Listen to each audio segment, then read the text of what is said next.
Hello everyone, welcome to our Let's Play series of Disco Elysium. This is Colonel RPG as usual, and I'm very happy that you chose to join me today as we unravel the mystery, at least according to Titus, of the murder. And last episode, he cracked. He cracked under our pressure. Leedsy left, and we're probably going to need to go talk to Evakt pretty soon. It's still early in the morning, so it's going to be fine.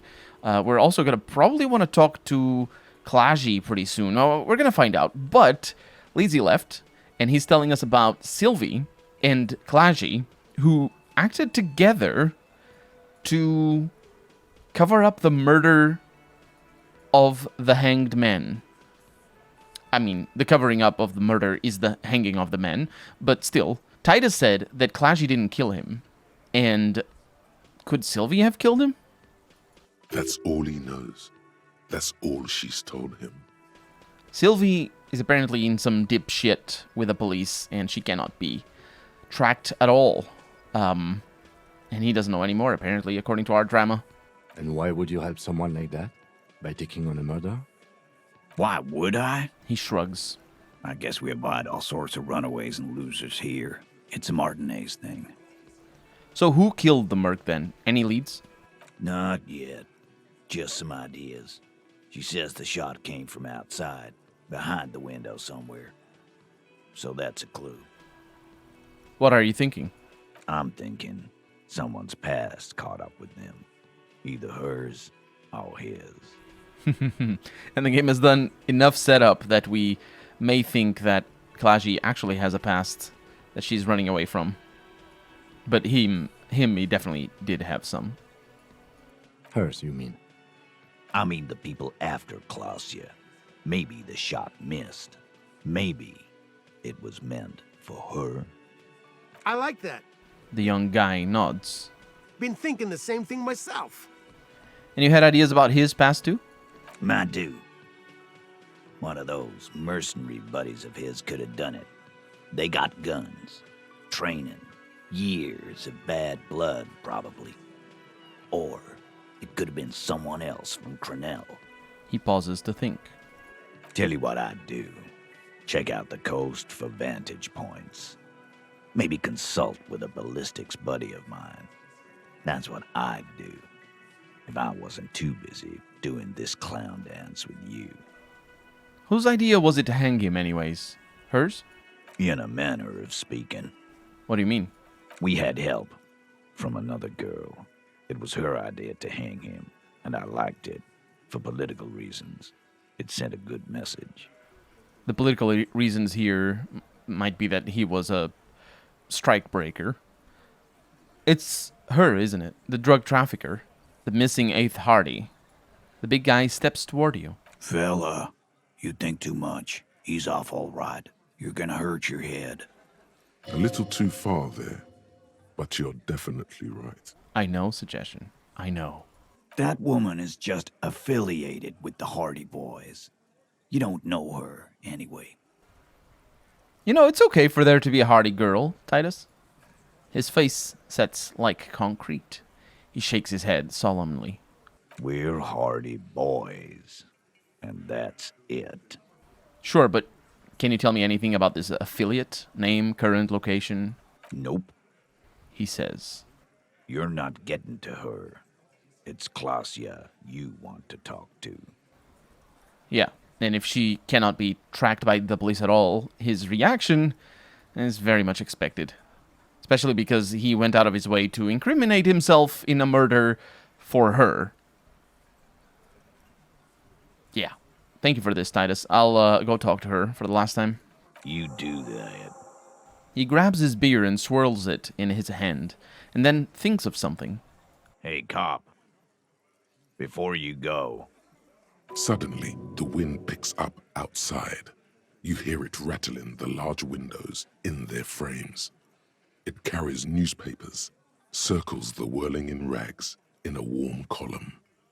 she, He looks up. Klausya, came to Martinez to hide. Many of us did. This is where you wash up when there's nowhere left to go. The Union takes you in. Now, she refused that protection, but Still, after all this headache, But you would still prefer if we didn't take her away? That's right. If we didn't take care of the people who end up here, this place would just be a couple of ruins and some cargo containers. We'll take that into account. The lieutenant slides his notebook into his coat pocket. He turns to leave.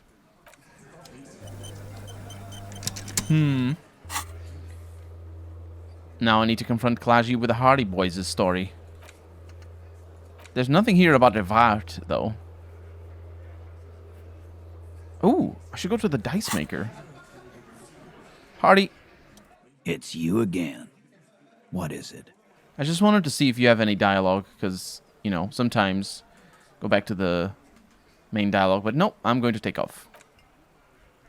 Yeah, let's not go to Klaji immediately. Let's explore the doomed residential area and have Kim meet the dice maker woman. It rained for just a little bit. Down here it doesn't rain, though, as we well know. So we've done all this with Kim. We don't need to do it again. Although, yeah, we definitely did all of this with Kim.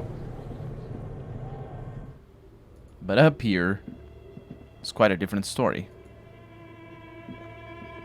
this old fireplace is covered in lines drawn in blue and red marker, the mesh spreading over the stone like blood vessels on alabaster skin. It looks ghostly and strangely ancient. What am I looking at? Radio frequencies, it seems. UKV 123.6, UKV 123.7, UKV 123.9. Some written notes, too. Sparse and cryptic. Radio frequencies for what? Unclear. It looks like a cardiovascular system split into veins and capillaries. Very advanced.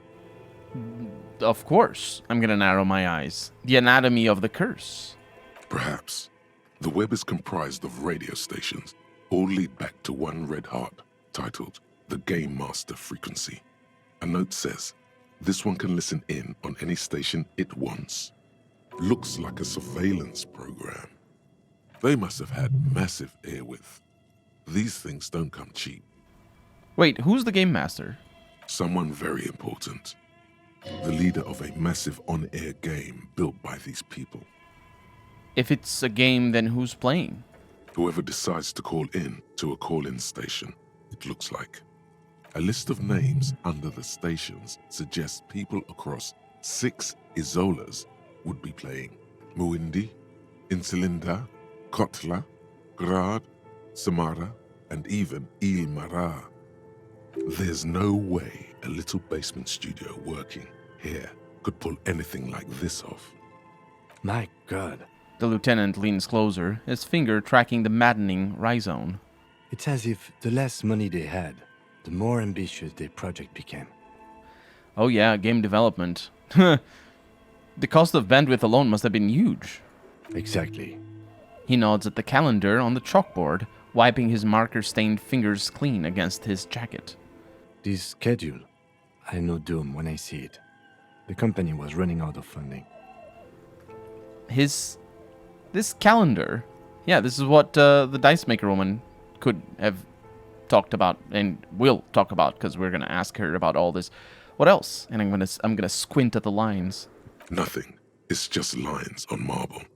An echo from times long gone. No one has used the fireplace in ages. What about this? Your flashlight slides over an old green chalkboard covered in scribbles, sketches, and schemes like some ancient cave mural. Some of the writing has faded with age, but you can still make out sections here and there. Photos and drawings have been pinned to the board. Let's inspect the drawings.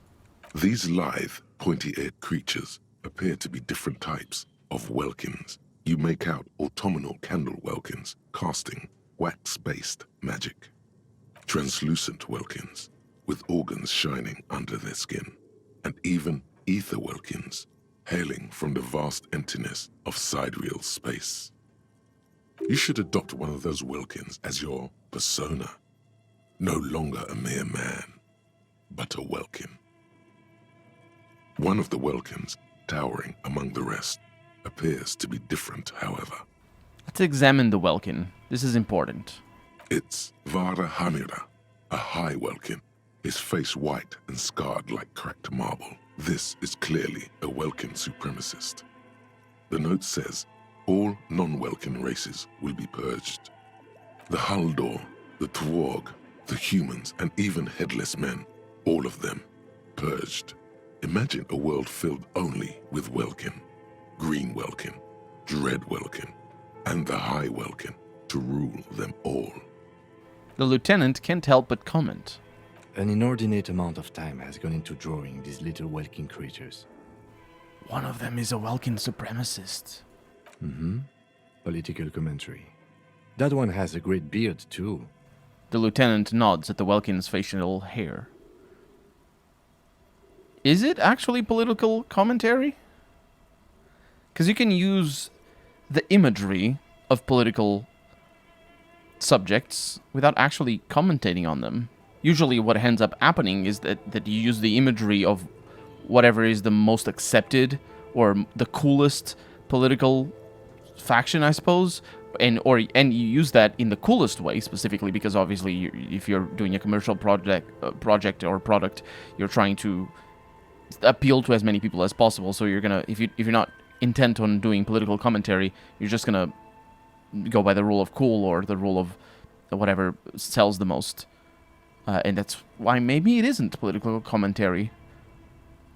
Especially when it comes to elven supremacy, which this might be a reference. Welkin does sound like a name for some fantasy setting that exists, but you see that, for example, in Warhammer 40k, where the elves of that, they're not really elves, but they're sort of elves, the Eldar in Warhammer 40k, they basically have a very sort of, their imagery is kind of similar to what is being described over here, and it is delivered as a lot of the political imagery in Warhammer 40k. It is delivered completely flat and without any context, and basically just serves to uphold what it is inspired by. In the case of the Eldar, and in the case of the Empire as well. The Empire is a little bit different, but it's the political commentary is non-existent in Warhammer 40k, and it's not for the lack of political imagery, it's just for the lack of political context. And yeah, I guess Disco Elysium could be seen as the opposite, because it doesn't quite use political imagery from real life, but the political commentary is all there. Although it does use, I mean, it specifically references real life political factions like communists and fascists. So yeah, I mean, the imagery is there, it's just not it's not prevalent. Why would anyone spend so much time on this? Some people really like building a world, I think, even if it's just for a game. Who are these creatures? Who drew them? Are they real? I have so many questions. This looks like concept art for a project. It's not really real. Well, this has been educational. Let's move on from the Welkins. Just look at those details. So much effort. Let's inspect the photos. The photo collage depicts barren, icy landscapes wrapped in perpetual night. You see permafrost and glacial landforms, dead trees grown in under the snow. Entire oceans have been frozen from shore to shore. There are pictures of settlements on dried-up riverbeds, abandoned in a storm. Animal corpses in the dark, carcasses and bones.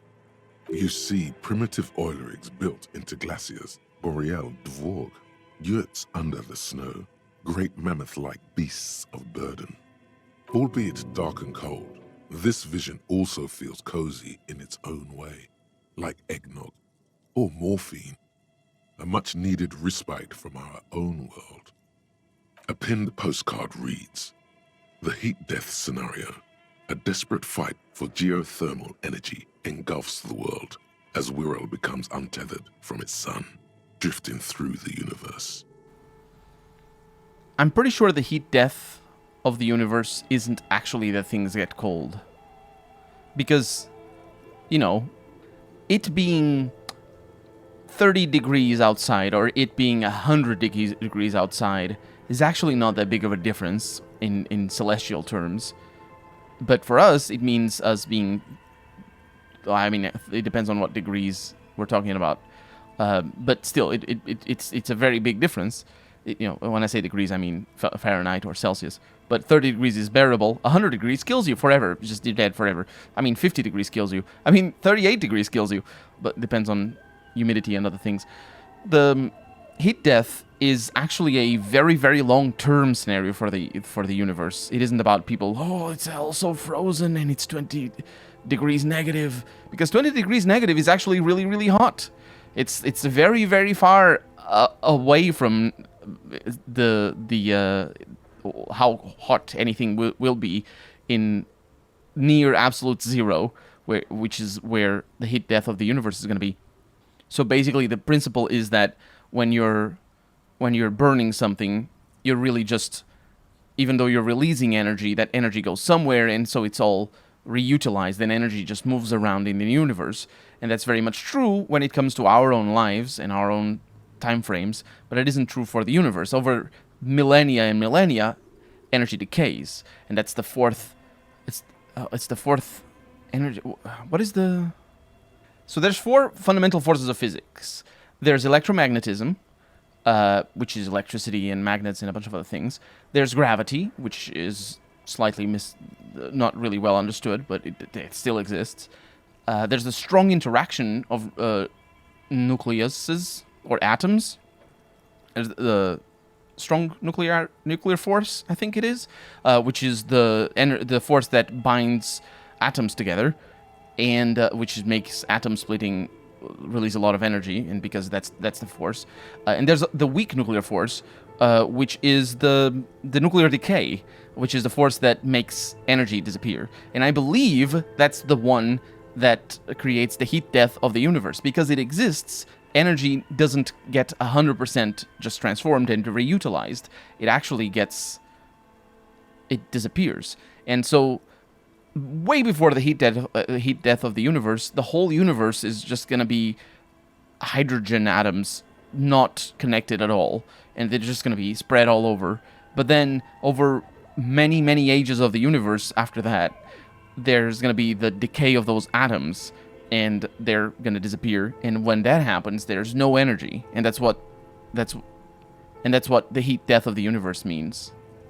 But that's apropos of nothing. It really doesn't. It's just a sort of a curiosity. It doesn't, like, this is a made-up scenario. Obviously, it's fine to call it the heat death. He doesn't even say that's the heat death scenario, but still. Let's inspect the schedule. This is a monthly calendar from the year 50. Cryptic words like sprint, daily minimi, and GPI span the marker-drawn grid, the grand scheme of production and money. It looks a bit like an academic calendar, only much more brutal. Keep reading. What happened? As time goes on, the numbers in the boxes grow rarer and rarer. The board becomes an empty snowfield in the final days. Only failure and regret dwell in this region. Looks like they didn't make it. The lieutenant looks at the frigid ice field of nothingness. A note in the bottom left corner of the chalkboard says, "See the prod schedule filament for details." Let's inspect the notes.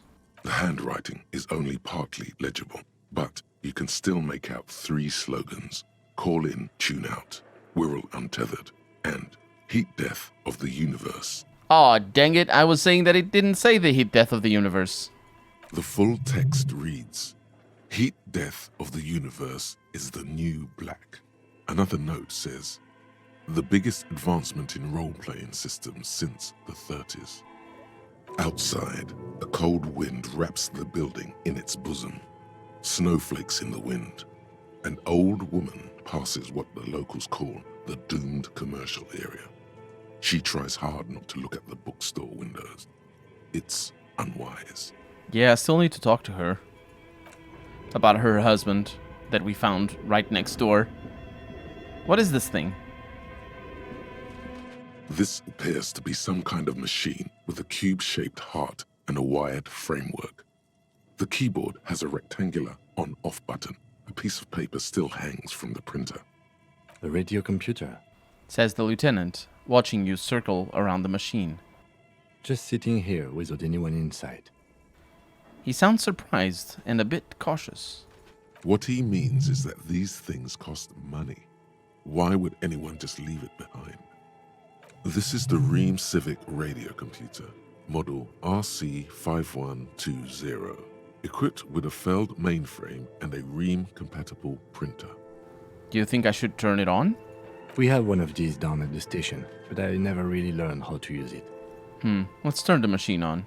The machine lights up like some prehistoric animal stirring from its slumber, revealing fluorescent play and print keys on the keyboard. The hatch on the machine's central compartment is wide open. Let's look inside the compartment. It's empty like a beehive without its brood. Some cables have been left dangling, disconnected. The filament you have would fit perfectly inside the compartment. I do have the production schedule. Yeah, let's insert it. Like a smooth drawer, the filament slides into place. On the keyboard, the play key starts blinking. Didn't we find this inside of the fridge? It was where I found it, right? Let's press print. Nothing happens. Let's press play. A bar of fabric right above the keyboard starts producing a soft hum. The sound of static seeps through the machine's planar magnetic driver. Oh no. It was already glowing and now it's also making a sound. It's probably some alien CO-like technology. The static gets louder, slowly filling up the abandoned hall, until a voice speaks out, crackling and old, cutting into the air. Good morning. Fortress accident en rue de Saint-Ghislaine. This is East Incidentally, repeat station 1. Please repeat.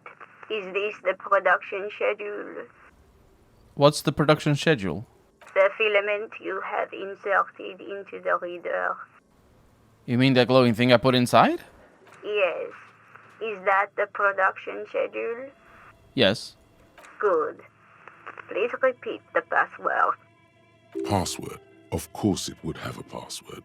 That's why there's a human administrator involved. You should ask her for a hint. A password? I'm really bad at passwords. Can you give me a hint? No. This is the police. Please open this thing. The voice recites. I am contractually obliged to protect the privacy of the filament holder for stress accident. Without filing a warrant with Lintel, I cannot give you access to this filament. I'm afraid we are not doing that, unless we want to wait for a month. Now, can you please repeat the password? The voice in the machine asks again. She sounds cold in the damp air. Is it my birthday? Still no. Well, I don't know the password. Received. I will register this login attempt. That sounds bad. A login attempt. Something a criminal would do. Don't worry. Passwords have a way of turning up sooner or later. Fortress accident. Is there anything else I can do for you today? Why did you call me Fortress Accident? Fortress Accident is the company on whose name the terminal you are currently using has been registered to. Do you have any other information about this company? One moment. You hear her flip through a catalog before she reads out with studious care. Fortress Accident SCA produces revolutionary interactive call-in radio games. That's what the catalog says. And what's that, this interactive call-in radio game? The static drowns her response. Any other questions? You hear her ask when the connection finally improves. What are you, a machine, or are you alive? Yes, I am alive. I am 74 years old and my name is Yvonne. The lieutenant whispers into your ear. She repeats passwords. Programming people are all paranoid. Yvonne, my partner tells me that you're here because radio computer guys are all paranoid, They are merely cautious. says the old lady. It's my job to protect their filaments as a password repeater at the East Insulindian station. Okay, but where are you? How did you know where I am? I work As a repeater at the East Incidentally repeater station, it's my job to know where you are, Fortress Accident. As for me, well, Some static, and then... I am sitting in my cubicle, surrounded by a wall of radios. On an island on the river Esperance, a small woman, all skin and bones, sits in a room filled with audio equipment. Thousands of tiny lights are reflected back from her prescription lenses, like stars in the dark.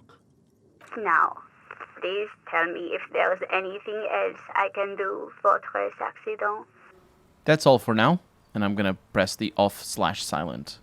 Thank you, and goodbye. The old lady's voice disappears along with the static. Tiles on the cube are still smoldering, casting the framework in a soft glow. Fluorescent play and print keys shine on the keyboard. Let's leave. Let's figure out if we can find a password somewhere. But for right now, I'm Colonel RPG, and this has been Disco Elysium. I really hope you've enjoyed it, and if you did, go ahead and leave a comment, like the video, but above all, thank you so much for watching, and I hope I'll see you next episode. Bye-bye.